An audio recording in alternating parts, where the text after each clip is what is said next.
समय की बात है। एक छोटा सा शहर हुआ करता था। उस शहर में एक बड़ी मशहूर मार्केट लगती थी। उस मार्केट में हर तरह की दुकानें थीं और जगह जगह खाने पीने की चीज बेचने वाले ठेले लगे थे। वहाँ हमेशा खाने पीने वालों की भीड़ लगी रहती थी, पर सबसे ज्यादा भीड़ एक छोले कुलचे वाले के पास लगी होती थी। उसका नाम रामचंद था। रामचंद के छोले कुलचे सब जगह बेहद मशहूर थे। लोग दूर दूर से उसके छोले कुलचे खाने आते थे। रामचंद छोले कुलचे बेचकर काफी अच्छा कमा लेता था। एक दिन की बात है, जब रामचंद के ठेले के पास से सोनचंद गुजर रहा होता है। उसके ठेले पर इतने ग्राहक देखकर उसे बड़ी जलन होती है।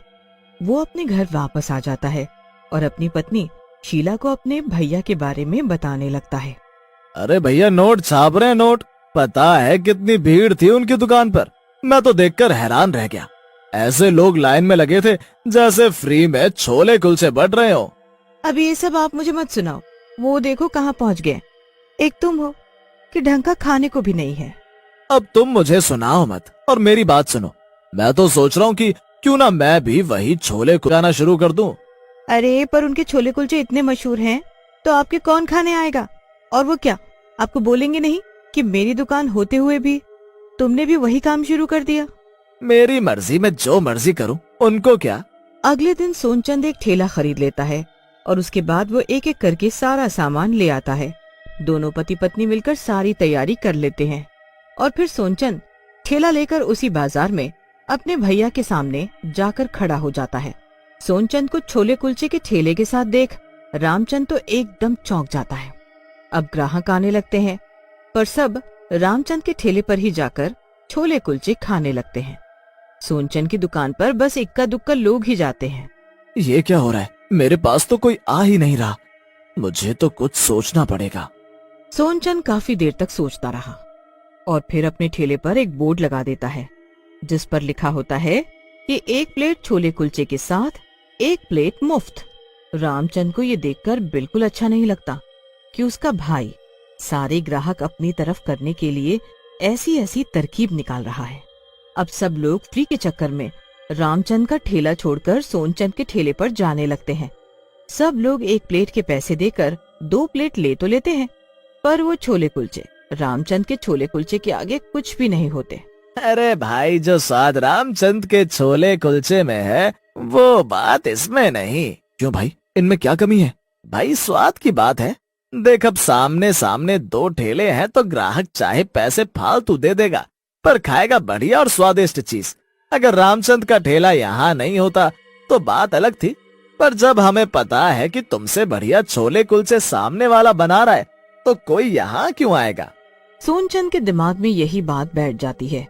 अगले दिन सोनचंद अपने भाई के ठेले पर चुपके से जाता है और छोले में कुछ मिला देता है। उसके बाद जो भी रामचंद के छोले कुलचे खाता है बीमार पड़ जाता है। सोनचंद तो बड़ा खुश होता है और उसके मन में लड्डू फूट रहे होते हैं। हर दिन सोनचंद अब यही काम करता है। वो रोज रामचंद के छोले में कोई चीज मिला देता है जिसके कारण लोग बीमार होने लगते हैं।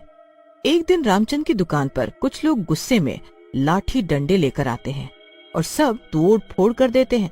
ये सब तोड़ फोड़ क्यों कर रहे हो? तेरे छोले कुलचे खाकर मेरा बच्चा इतना बीमार हो गया कि आज वो कोमा में है। मैं तो आज तुझे जान से मार डालूंगा। अरे ऐसे कैसे हो सकता है? मैं तो एकदम बढ़िया छोले कुलचे बेचता हूँ, ऐसा नहीं हो सकता है। वो आदमी इतना गुस्से में होता है कि रामचंद की एक नहीं सुनता और उसे मारने लगता है। तभी वहाँ कुछ और लोग आ जाते हैं और वो भी रामचंद पर चिल्लाने लगते हैं कि उसके छोले कुलचे खाकर उनके घर वाले हॉस्पिटल में पड़े हैं। सब लोग उसकी पूरे बाजार में खूब बेइज्जती करते हैं। रामचंद बेचारा ये सब सहन नहीं कर पाता और उसी रात आत्महत्या कर लेता है।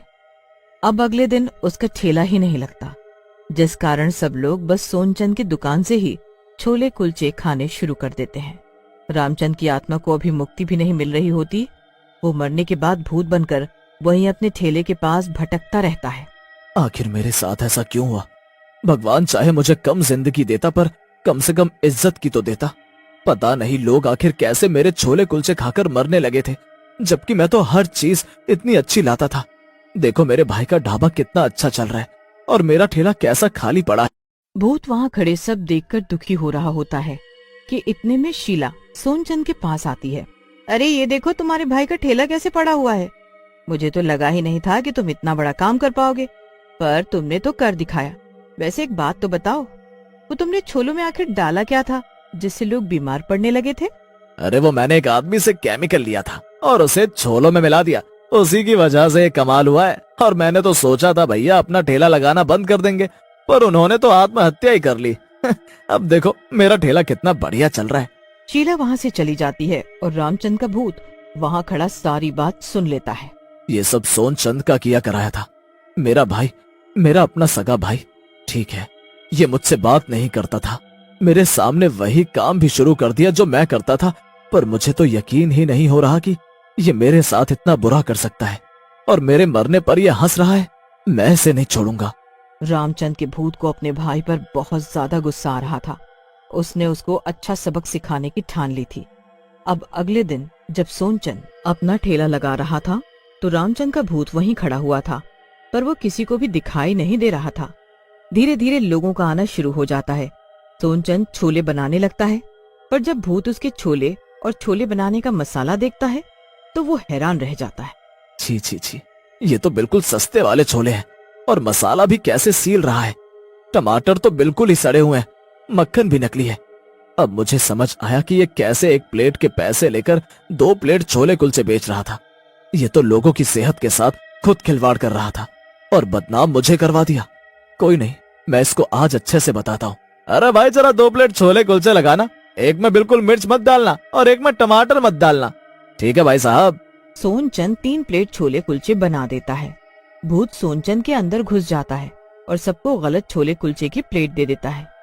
बच्चा मिर्च के छोले कुलचे खाकर चीखने लगता है और उसकी बीवी को टमाटर वाले छोले कुलचे खाकर खुजली होने लगती है, क्योंकि उसे टमाटर से एलर्जी होती है। वो आदमी बुरी तरह सोनचंद पर चिल्लाने लगता है और तभी रामचंद का भूत उसके अंदर से बाहर आ जाता है। अरे भाई क्या बात है, क्यों चिल्ला रहे हो मुझ पर बेमतलब का? बेमतलब? तुझे इतनी देर से एक बात बोल रहा हूँ, तुझे समझ नहीं आ रही? क्या बोला? मैंने तो नहीं सुना। ग्राहक को अब और भी ज्यादा गुस्सा आ जाता है और वो उसके छोले कुलचे वहीं फेंक कर चला जाता है। सोनचंद को अभी भी कुछ समझ नहीं आता कि आखिर हुआ क्या था। वो दूसरे ग्राहकों को छोले कुलचे देने लगता है, पर रामचंद का भूत बार बार सोनचंद के अंदर जाकर सब गड़बड़ कर देता, जिससे उसके सारे ग्राहक वहाँ से वापस जाने लगते हैं। अब मुझे कुछ ऐसा करना होगा जिससे इसकी असलियत बाहर आए, पर मैं क्या करूं? भूत बहुत सोचता है और अगले दिन वही केमिकल उसके छोलों में मिला देता है जो सोनचंद ने उसके छोलों में मिलाया था। अब अगले दिन लोग उसके पास लड़ने आ जाते हैं कि उसके छोले कुलचे खाकर बहुत से लोग हॉस्पिटल पहुंच चुके हैं। भाई ऐसे कैसे हो गया? ये तो मेरे भाई के साथ हुआ था। हाँ, तो तुम दोनों भाई एक जैसे निकले।